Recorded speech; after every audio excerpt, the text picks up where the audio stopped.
Hi there, everyone. Oh, calm down, Peanut. Dogs. That's what happens when parents go out and I'm left with the doggies. The doggies.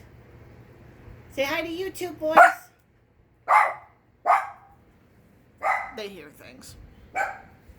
But anyway, so welcome to this little update. You know, I'm absolutely horrible about actually doing these regularly. But I wanted to do kind of an update on what all's been going on with like my drafting and everything. Calm down, Peanut. It's okay. Normally it's Baby is the one that's like sobbing. But anyway, so what's been going on for the last 3 weeks, I think? I finished up the first draft of The Hunter and the Cultist. So that's all done. And I am, let's see, I want to say I'm a little less than halfway through my read-through of it. And it is much better than I thought it would be. I honestly thought it was going to be a fucking train wreck and be boring. But actually it's not. It's sitting at 78,000 words. So it's about 4,000 words less than the original first draft that I did way back when. But I've also taken out a lot of the extraneous scenes that I had in there. A lot of the things that I had in the original draft that don't work anymore. But I've also added a bunch of scenes that are just brand new. There's a couple scenes I did forget. A couple of really like telling scenes need to be put in for the plot to make sense. Well, not really to make sense, because the whole plot makes sense on its own, but for certain beats for the Save the Cat to actually be there. But I'm so happy that first draft is done. It took me, let's see, it was not last Friday, but the Friday before that. It was like the first week of September, first or second week of September that I finished it. Because I got really, I can't really say I got sick, but I've had vertigo for the last several years since I was working at the call center I used to work at, and I've had it ever since, where I will just be sitting there and all of a sudden the world will spin, or if I move my head a certain way, it will spin, even if it's just for like a macro second. But I ended up going to sleep, or laying down to sleep, and the spinning sensation didn't go away. Normally it goes away within a couple of seconds, but this one, it went on for a good 10 minutes. And I didn't think too much of it until the next morning when, I woke up in the middle of the night to go to the bathroom, like you do, and I kept nearly pitching forward onto the ground. And thankfully, the way my room is positioned, there's a lot of walls that I can grab onto, but that kind of left for a very spooky day. But Friday, I had a lot of trouble keeping my balance. I'd grab onto walls, counters, chairs, anything that was stable enough to be able to lean on in case my head decided to start spinning. And I basically laid up in bed for a good majority of the day. And the only times I got up was when I physically actually had to get up to go to the bathroom or needed to walk around a little bit, because it's like sitting in bed is not completely comfortable for me most of the time.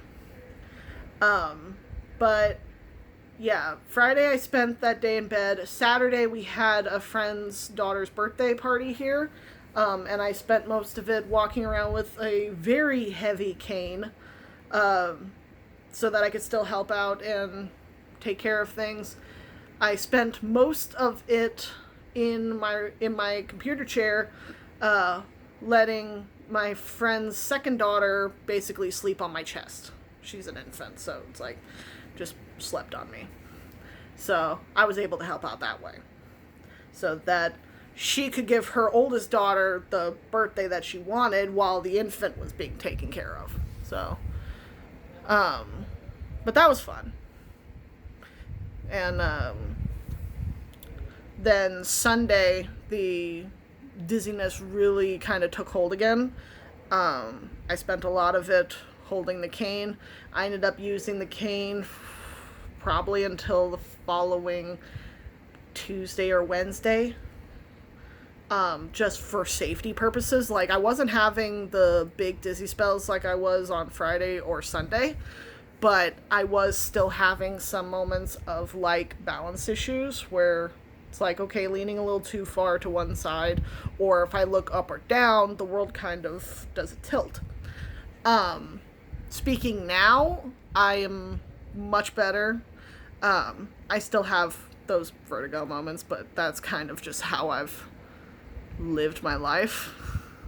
So it's something I've kind of grown used to. It freaked my parents out a lot. It freaked them out a lot because they thought that there was like something really wrong.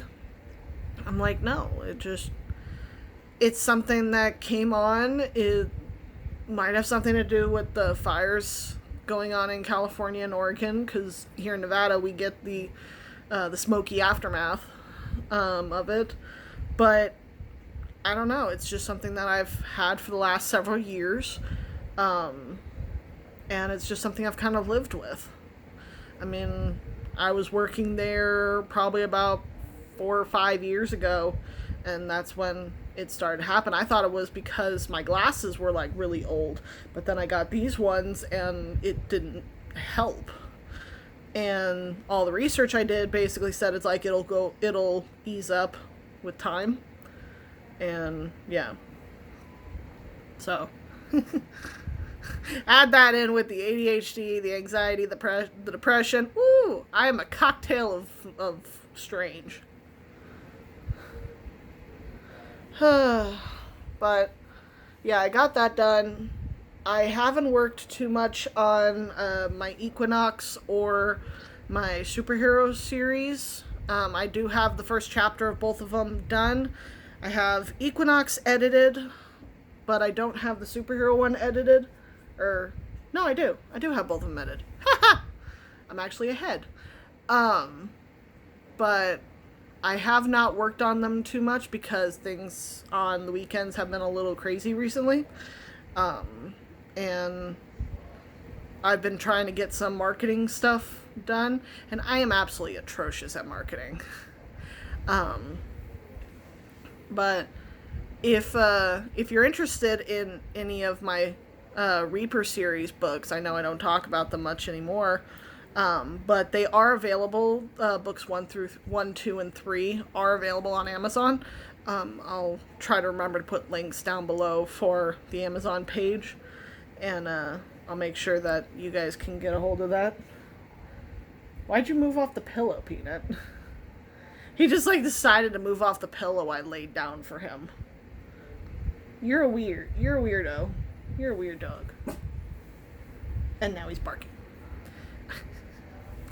But anyway, as far as other projects, I did mention in my previous update that me and a fellow co-writer Lux have decided that we were going to try our hand at doing a podcast. We filmed and I edited the first episode.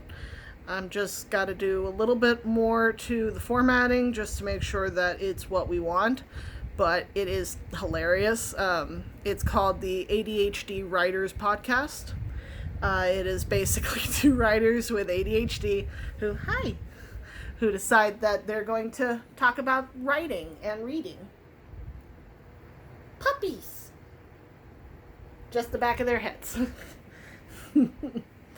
But, yeah, we both thought it would be really cool, and the first episode is about an hour and 37 minutes, and personally, I like longer podcasts. I'm not a big fan of really short ones, or, like, just half-hour ones. I'd prefer to just have, like, long episodes, but it's really good, at least in our opinion.